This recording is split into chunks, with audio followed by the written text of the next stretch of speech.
El Señor Jesucristo les bendiga a mis amados hermanos, pastores, sus esposas. Reciban todos un saludo en el nombre del Señor Jesús. Muy respetuosamente me dirijo también a la Junta General de esta preciosa organización, la Iglesia Misionera del Nombre de Jesús, para presentarles mi saludo cristiano. Bueno, doy gracias a Dios por la oportunidad que me concede de compartir con ustedes este pensamiento en este hermoso día. Y quiero tomar un texto de la Biblia para poner las bases de este pensamiento. La lectura se halla ubicada en 1 Corintios capítulo 3, versículo 5 al versículo 9. Voy a usar la traducción bíblica Palabra de Dios para todos. Este pasaje bíblico inicia a manera de pregunta diciendo: ¿es Apolos el más importante? ¿Es Pablo el más importante? Y como respuesta, el apóstol dice: solo somos siervos de Dios, que los hemos ayudado a ustedes para que tengan fe. Cada uno de nosotros hizo el trabajo que el Señor le dio. Yo sembré la semilla y Apolos la regó, pero Dios la hizo crecer. Entonces, el importante no es el que siembra la semilla, ni el que la riega, sino Dios quien la hace crecer. El que siembra y el que riega tienen el mismo propósito. Cada uno recibirá una recompensa según los resultados del trabajo que haga. Nosotros somos compañeros de trabajo al servicio de Dios y ustedes son como la tierra que Dios cultiva. Quiero dirigirme a ustedes en este momento bajo un tema el cual le he puesto como título: ¿cómo iniciaron las organizaciones y administraciones del nombre de Jesús en la Biblia? ¿Y cuál fue su más grande problema?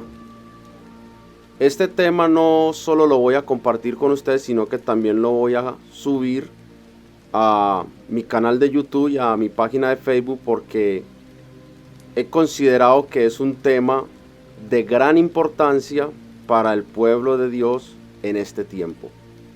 Ya que estamos viviendo en un tiempo generacional donde uno de los principios más grandes de la obra del Señor se ha perdido, y ese principio es el de servir y vivir para el Señor y no para las organizaciones, y menos el de hacer las cosas para aumentar mi ego personal, y mucho menos para negar y menospreciar el trabajo de otros como se está haciendo hoy en día. Como dice el texto que cité en la lectura inicial, el importante no es el que siembra la semilla ni el que la riega, sino Dios quien la hace crecer. Luego dice: el que siembra y el que riega, note esa palabra, tienen el mismo propósito. Somos compañeros de trabajo al servicio de Dios. Eso es lo que somos todos en el ministerio.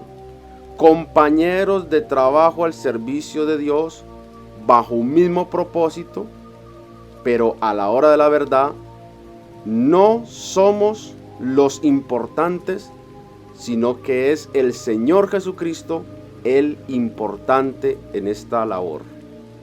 El Señor Jesús en San Lucas 9, versículo 49 y 50, se anticipó y corrigió este problema dentro de la primera administración y organización de la iglesia.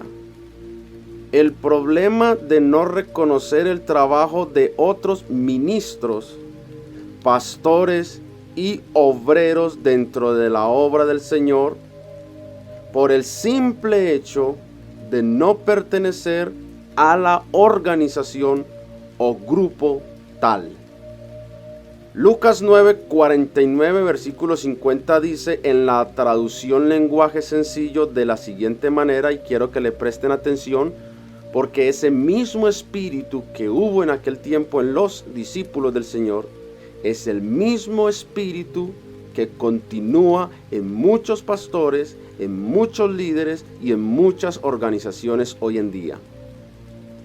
El texto dice: Juan, uno de los 12 discípulos, le dijo a Jesús: Maestro, vimos a alguien que usaba tu nombre para echar demonios fuera de la gente. Pero nosotros le dijimos que no lo hiciera. Y mire lo que dice el texto bíblico: porque él no es parte de nuestro grupo. No sé si usted notó que el problema acá para los discípulos no era que este hombre echara demonios en el nombre de Jesús. Ese no era el problema, ya que dentro de la gran comisión en San Marcos 16:17, más adelante, se enseña que esa es la forma y manera correcta de expulsar demonios. El problema para los discípulos entonces no era tampoco el de falsa doctrina en este nuevo movimiento del nombre. ¿Sabe cuál era el problema para los discípulos en este momento? Y por el cual le prohibieron a este hombre usar el nombre de Jesús para echar demonios y predicar. El problema era simplemente como lo dice el texto: porque él no es parte de nuestro grupo. O sea que a los discípulos del Señor no les importó en lo más absoluto que este hombre tuviera sana doctrina. No les importó que hiciera las cosas correctamente en el nombre del Señor Jesús. A ellos lo que les importaba era si pertenecía al grupo de ellos o no pertenecía. Si pertenecía a la organización de ellos o no pertenecía. De eso dependía para los discípulos el reconocer o no reconocer este nuevo movimiento del nombre de Jesús. El Señor Jesús corrige este error dentro de sus ministros al decirles: no se lo prohíban, porque quien no está en contra de ustedes realmente está a favor de ustedes. Al parecer los apóstoles estaban inflados y se creían los únicos. Claro, como ellos andaban con el Señor Jesús y prácticamente vivían con Él, los llevó a creer que solo el Señor se quedaría con ellos y que Él no llamaría por otro lado a otros hombres y ministros a su viña. Este problema lamentablemente no lo corrigieron allí, sino que bíblicamente vemos en otros apartes que ellos lo llevaron a las ciudades de Corinto, de Galacia y de Antioquía, generándole grandes dolores de cabeza al apóstol Pablo. Y aún hoy en día este problema permanece dentro de algunas organizaciones y ministros. El problema de creerse que son los únicos y de negar el ministerio de los demás. La obra en la ciudad de Corinto fue iniciada por el apóstol San Pablo, como está registrado en 1 Corintios 3, versículo 10. Donde el mismo San Pablo dice: conforme a la gracia de Dios que me ha sido dada, yo como experto arquitecto, mire la palabra, puse el fundamento y otro edifica encima. Y ya sabemos cuál es el fundamento. Cuando el mismo San Pablo dice: porque nadie puede poner otro fundamento del cual ya está puesto, el cual es Jesucristo. Él en la ciudad de Corinto puso este fundamento. Y este trabajo misionero está registrado en Hechos capítulo 18 versículo 1. A partir de este momento se inicia en la ciudad de Corinto el primer movimiento eclesial del nombre de Jesús. la primera obra u organización misionera en aquel lugar. Sin embargo, no pasó mucho tiempo, y quiero que empecemos a mirar detenidamente lo que viene a continuación. No pasó mucho tiempo cuando en esta misma ciudad, en la ciudad de Corinto, inicia el segundo movimiento eclesial bajo el liderazgo de un judío llamado Apolos. Recuerde que estoy hablando acerca del inicio de las organizaciones y del movimiento misionero dentro de la iglesia en el tiempo de los apóstoles. Cuando Apolos llega a la ciudad de Corinto, un hombre a quien la Biblia describe como un varón elocuente y poderoso en las escrituras, este Apolos es considerado como uno de los primeros predicadores de la ciudad de Éfeso, según lo dice Hechos 18:24. Pablo llegó tiempo después, según Hechos 19:1, donde dice: mientras Apolo estaba en Corinto, Pablo cruzó la región montañosa y llegó a la ciudad de Éfeso. Y dice el texto bíblico: allí encontró a algunos que habían creído en el Mesías.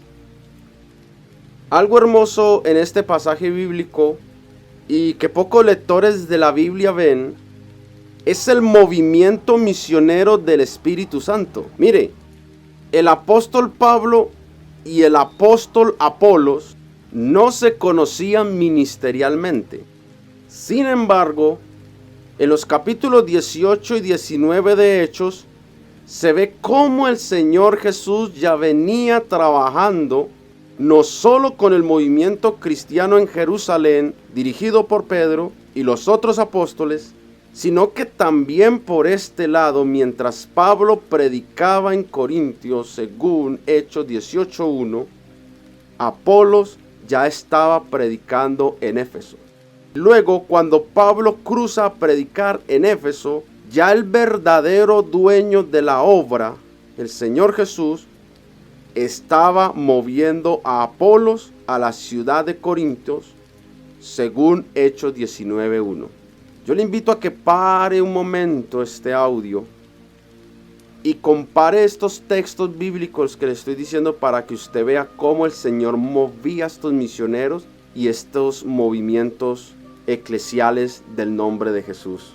Cómo el Señor trabaja con diferentes hombres, diferentes movimientos, diferentes organizaciones. A este ritmo, fue solo cuestión de tiempo para que tanto Pablo como Apolos descubrieran que no eran los únicos predicadores y misioneros. Ellos descubrieron que también habían surgido otros movimientos y se estaban formando otras organizaciones del nombre de Jesús de sana doctrina dirigidos por el mismo Dios. Y tanto el apóstol San Pablo como el apóstol Apolos no tuvieron ningún problema en reconocer el liderazgo y administración del otro. Por esto es que el apóstol San Pablo escribe a los corintios y les dice en el capítulo 3, versículo 5, que es el texto que tomé al iniciar y ahora entro en materia con él. Pablo dice: ¿es Apolos más importante? Porque ya él estaba en la ciudad de Corinto. Entonces, cuando Pablo se da cuenta del trabajo de Apolos en Corinto, él hace la pregunta y dice: ¿entonces es Apolos más importante? ¿Es esta organización más importante? ¿Son estos pastores verdaderamente más de Dios? Y luego el apóstol Pablo dice: ¿o es Pablo más importante? ¿Somos nosotros los importantes?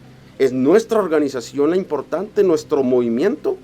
Y dice el apóstol Pablo: no, solo somos siervos de Dios que los hemos ayudado a ustedes para que tengan fe. Cada uno de nosotros hizo el trabajo que el Señor dio. Eso es todo. Y viene y remata con algo muy hermoso, y es: yo sembré la semilla, porque él fue el primer predicador en Corintios. Yo sembré la semilla. Y cuando Pablo pasa a Éfeso, viene Apolos a Corinto a regar la semilla.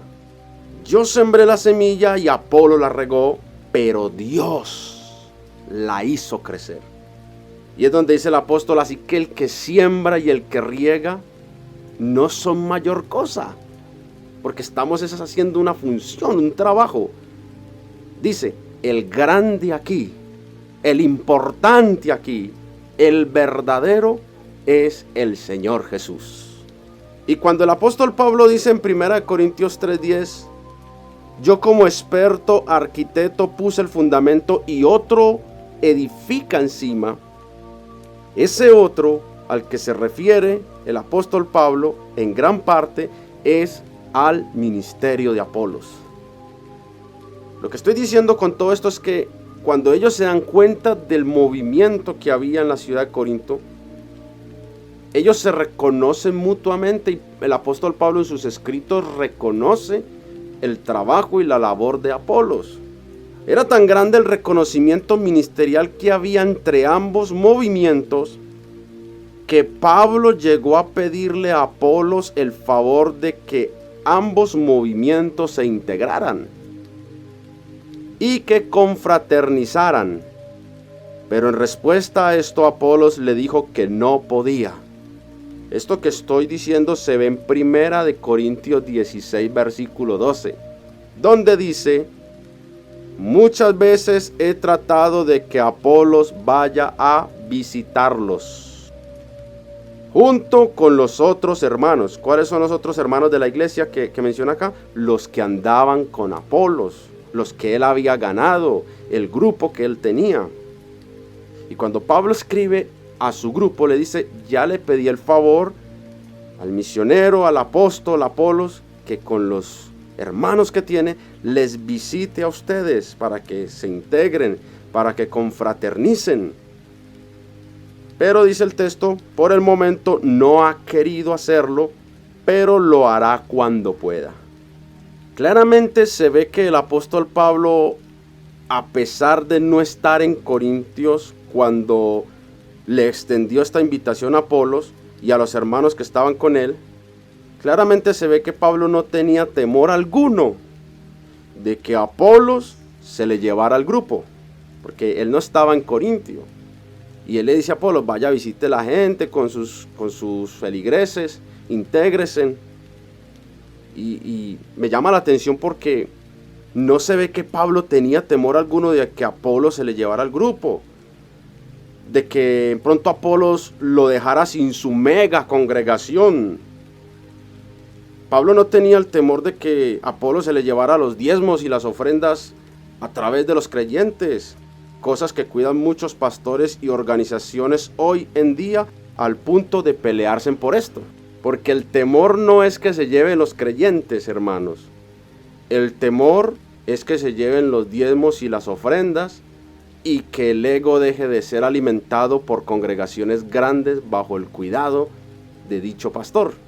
Esto no es lo que Dios tenía en mente para que hubiera en el corazón de sus ministros y siervos. Mire, hermanos, el trabajo entre ambas organizaciones y movimientos del nombre en Corintio iba muy bien. Estoy hablando de Pablo y Apolos. Iba muy bien hasta ahí. Hasta que llegó a la ciudad de Corinto el movimiento y la organización de Jerusalén dirigida por Pedro. Y ahí todo se complicó, ya que ellos venían con la mentalidad de que todo el que no es del grupo de ellos no se puede reconocer como siervo o pastor o ministro de Dios. El apóstol San Pablo catalogó y llamó esta actitud de celos y de envidia como carnalidad. Y los llamó cristianos pecadores. ¿Dónde dice eso? 1 Corintios, capítulo 1, versículo 10 al versículo 13 dice: hermanos, les pido en el nombre de nuestro Señor Jesucristo que se pongan de acuerdo unos con otros para que no haya divisiones entre ustedes. Les pido que estén siempre unidos por las mismas ideas y los mismos propósitos. Les digo esto porque algunos de la familia de Cloé me han contado que ya hay discordias entre ustedes. Y mire las discordias. Porque dicen, yo sigo a Pablo. Otros, yo sigo a Apolos. Otros, yo sigo a Pedro. Y otros, yo sigo a Cristo. Y viene la pregunta del apóstol San Pablo. ¿Es que Cristo está dividido entonces? ¿Es algo que pasa hoy en día? Es que yo pertenezco a la iglesia tal. No, yo voy a la iglesia tal, esta es verdadera, estos son rebeldes, estos son inexpertos, estos no son hombres de Dios. Y esa misma situación se vive hoy en día. La pregunta es, cuando todos seamos levantados en las nubes para recibir al Señor en el aire y estemos siempre con Él, ¿qué grupo o movimiento evangélico va a haber allí? ¿Qué diferencia va a haber entre el uno y el otro estando delante del Señor? ¿Cuál grupo, religión o organización va a gobernar en el cielo? Ninguna. Solo el importante, dice Pablo, es el Señor Jesús. El que siembra y el que riega no son importantes, sino el Señor Jesús, quien hace dar crecimiento a su obra. Primera de Corintios 3:3 dice, pues siguen viviendo como la gente pecadora de este mundo. Oiga, qué comparación tan fuerte. Tienen celo los unos de los otros y se pelean entre ustedes. ¿Y cómo se pelean? Porque cuando uno dice yo soy seguidor de Pablo y otro contesta yo soy seguidor de Apolo, están actuando como la gente de este mundo. ¿No se dan cuenta de que así se comportan como los pecadores? Dice en esta versión bíblica. Lo peor del asunto, hermanos, es que los cristianos venidos de Jerusalén como método de convencer a la gente para que se fueran con ellos y que cambiaran de organización, ellos usaban el método que aún usan muchos creyentes, pastores y organizaciones hoy en día. El método de hablar mal de los demás y dañar su imagen. Es por esto que el apóstol Pablo se ve en la penosa obligación de escribir 1 Corintios capítulo 9, donde el apóstol en su defensa dice, puede que otros no me acepten como apóstol, pero para ustedes sí lo soy. Ustedes son la prueba de que soy un apóstol del Señor. Esto les contesto a los que me critican. Ese problema de que este hombre no es de Dios, de que ese pastor no es de Dios, de que eso no es de Dios, no es de ahora, hermanos. Eso le pasó al apóstol Pablo. Hubo un tiempo donde decían, ese no es un apóstol, ese hombre es un falso. Y lo criticaban al punto de hacer comentarios para dañar la imagen y llevarse la gente que el apóstol Pablo había ganado para el Señor. Y lo tildaban de que él era un perseguidor de la iglesia, que él era un asesino, que él mató a Esteban. Y con todas estas cosas lo acusaban. Y este problema se ve en la obra del Señor en Gálatas capítulo 1, versículo 13 al 17. Permítame lo leo. El apóstol Pablo dice, porque ya habéis oído acerca de mi conducta en otro tiempo en el judaísmo. Quiero que prestemos atención a esto. El apóstol dice, porque ya habéis oído. O sea, él ya sabía que les habían llegado con el comentario de lo que él había hecho. Y sabía que con estos comentarios querían dañar su imagen. Por eso él dice, porque ya habéis oído acerca de mi conducta en otro tiempo en el judaísmo, que perseguía sobremanera la iglesia de Dios y la asolaba. Pero cuando agradó a Dios, que me apartó desde el vientre de mi madre y me llamó por su gracia, revelar a su Hijo en mí, para que yo le predicase entre los gentiles, mire esta palabra, no consulté enseguida con carne y sangre, ni subí a Jerusalén a los que eran apóstoles antes que yo, sino que fui a Arabia y volví de nuevo a Damasco. Esto último es lo que al parecer no le perdonaron a Pablo, el que no fue a reverenciar y pedir la autorización del ministerio de Jerusalén. el no pedir cobertura ministerial de parte del grupo de ellos. Fue tanto el problema que se generó en Corintos, Gálatas y Antioquía con estos cristianos venidos de Jerusalén y de Judea, que el apóstol Pablo le tocó ir personalmente con Bernabé a hablar con Pedro y los otros apóstoles para poner fin a dichas acusaciones que solo le estaban haciendo daño a la obra del Señor. Pues ya no se predicaba de Cristo resucitado, sino de cosas carnales y de la circuncisión para los gentiles. Algo que Pablo llama en Gálatas 1:6 otro evangelio. Esta reunión de Pablo con los apóstoles está registrada en Gálatas 2:1 y en el famoso concilio de Jerusalén, donde se formó una acalorada discusión según lo registra Hechos capítulo 15, versículo 1 al 21, para que lo lea allá donde está.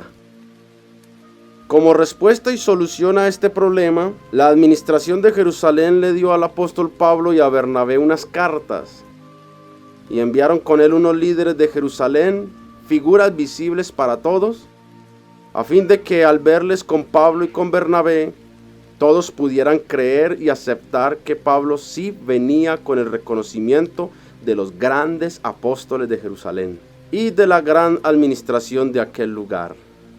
Esto que he dicho está registrado en Hechos capítulo 15, versículo 22, donde dice: los apóstoles, los líderes y todos los miembros de la iglesia decidieron elegir a algunos de ellos y enviarlos a Antioquía junto con Pablo y Bernabé. Eligieron a Judas, a quien la gente también llamaba Barsabás, y a Silas. Estos dos eran líderes de la iglesia. Y según Gálatas 2, versículos 6 al 10, le dieron la mano a Pablo reconociendo su ministerio, movimiento y organización. La lectura dice: los líderes que parecían más importantes no me pidieron cambiar en nada el mensaje que yo enseño, porque al apóstol Pablo le tocó exponer su doctrina delante de ellos.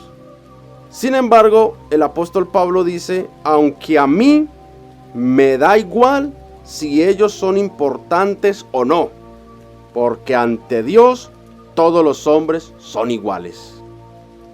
En cambio, sí se dieron cuenta de que Dios me había dado una misión especial, así como la misión de Pedro es anunciar las buenas noticias entre los judíos. La mía es anunciar las buenas noticias entre los que no son judíos. Dios le dio a Pedro el poder de hacer su trabajo de apóstol con los judíos. También Dios me dio a mí el poder de hacer mi trabajo de apóstol con los que no son judíos. Santiago, Pedro y Juan, que parecían ser los líderes allí, reconocieron que Dios me había dado este privilegio especial. Así que, como señal de compañerismo, qué bonito esto, nos estrecharon la mano a mí y a Bernabé. Santiago, Pedro y Juan dijeron: Pablo y Bernabé, ustedes trabajen con los que no son judíos y nosotros trabajaremos con los judíos.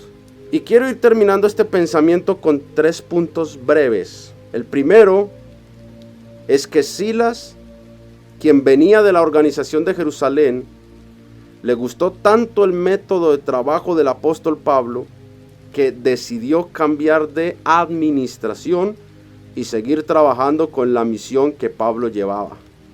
Es por esto que en los capítulos 16 y 17 de Hechos de los Apóstoles, usted ya lee Pablo y Silas en Berea, Pablo y Silas en este lugar, Pablo y Silas hacen este trabajo. Usted ya empieza a leer en esos 2 capítulos esto.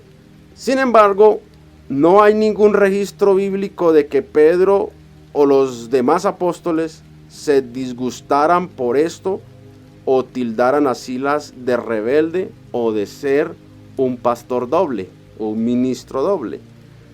Silas solamente quiso quedarse con el apóstol Pablo trabajando en su organización, en su movimiento, pero no hay un registro bíblico de que se hubieran disgustado por esto. algo que sucede hoy en día cuando alguien cambia de organización. A pesar de estar bajo la misma doctrina, se nota el disgusto, los celos y hasta se llegan a hacer comentarios dañinos y vengativos. El otro punto es que podemos ver al apóstol Pedro en antes, queriendo ir personalmente a conocer de cerca la administración de Pablo. Pues todos sabemos el caso de Gálatas 2, versículo 11 y 14, donde el apóstol Pedro va a visitar el grupo que tenía el apóstol Pablo en Antioquía. Y todos sabemos que cuando Pedro llegó con ese espíritu de hipocresía, Pablo delante de todos lo corrigió duramente. Esa lectura está en Hechos 2, versículos 11 y 14, donde dice: cuando Pedro fue a Antioquía, lo enfrenté cara a cara porque hizo algo muy malo. Oiga, algo muy malo. Dije a Pedro delante de todos: si tú, siendo judío, vives como los gentiles y no como judíos, ¿por qué obligas a los gentiles a judaizar? ¿Qué reprendió Pablo allí? La hipocresía que había de este hermano, de este apóstol, de este ministro hacia los demás miembros de la iglesia. El apóstol Pablo percibió que este ministro estaba haciendo daño en el pueblo de Dios con su actitud, con su comportamiento, y tocó corregirlo. Lamentablemente hoy en día también vemos esa clase de ministros, de pastores, que con sus palabras, con sus predicaciones, no bendicen al pueblo de Dios, sino que le hacen daño poniéndolo en contra de otros hermanos, de otros pastores o de otras organizaciones que trabajan para el mismo Señor. Y mi punto 3 para terminar se encuentra en el caso de Pablo y Bernabé. Todos sabemos que Pablo y Bernabé tuvieron un desacuerdo, y no fue un desacuerdo doctrinal ni espiritual, sino un desacuerdo administrativo. Por el caso de Juan Marcos, el que lee la Biblia, entienda, como dice por allá el Señor Jesús en San Mateo 24, el que lee, entiende. Y este problema administrativo lo llevó a que ellos se dividieran. Eso está en Hechos 15, 36 y 40. ¿Cuál es el punto de esta enseñanza dentro de este versículo? El punto es que nadie está obligado a trabajar y a seguir una administración que no le parece. Eso es todo. No estamos de acuerdo. No nos parece el manejo que le estamos dando a esto. Bueno, yo por mi lado, usted por el suyo, el Señor Jesús lo bendiga, pero sin rencores, sin resentimientos y manteniendo la doctrina limpia y sana. Si yo no quiero trabajar con este movimiento, si yo no quiero trabajar con esta organización, si yo no me siento bien con esta administración, según este pasaje bíblico puedo tomar mi decisión de irme donde yo sí me acomode a lo que se hace y a la manera en que se trabaja. Quiero concluir esta enseñanza diciendo a cada pastor, a cada líder y ministro, que le sirva al Señor Jesús, que viva para el Señor y no se detenga por lo que digan o piensen de usted los líderes, hermanos u otras organizaciones. El apóstol Pablo dice en Gálatas capítulo 1 versículo 10, y quiero que este versículo lo lleve en su corazón, dice: yo no ando buscando que la gente apruebe lo que digo, ni ando buscando quedar bien con nadie. Si así lo hiciera, ya no sería yo un servidor de Cristo. Y dice Pablo, para terminar este versículo: para mí lo más importante es lo que Dios me apruebe. Eso dice el apóstol Pablo. Predique, hermano, para el Señor, sírvale al Señor, vivamos para el Señor. No importa lo que digan. De Pablo hablaron muchas cosas, lo señalaron, lo tildaron, pero es el Señor quien, dice el texto inicial, recompensará a cada uno según su trabajo, según su obra. Bueno, me despido en este momento de todos ustedes. Para mí fue una bendición compartir este pensamiento. Que el Señor Jesús les bendiga grandemente a todos en este precioso día. Bendiciones.